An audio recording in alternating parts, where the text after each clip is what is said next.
Sa bisa ng warrant to arrest, matagumpay na naaresto ang isang wanted person ng mga otoridad dahil sa kaso nitong frustrated murder.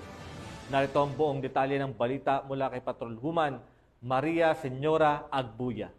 Ito ang lalaking wanted sa kasong frustrated murder sa isinagawang operasyon sa Barangay Karim, Buldon, Maguindanao del Norte noong ika-23 ng Hulyo taong kasalukuyan.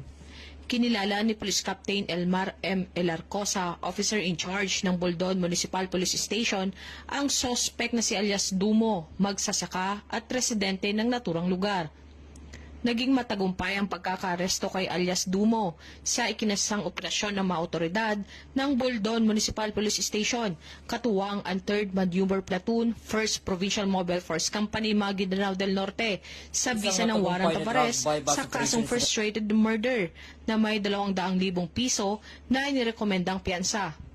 Patuloy ang pinaigting ng kampanya ng Pambansang Pulisya ng Pilipinas laban sa kriminalidad upang tiyakin ang kapayapaan at seguridad sa bawat komunidad sa ilalim ng layuning makamtan ng bagong Pilipinas na mapayapa, maunlad at makatarungan.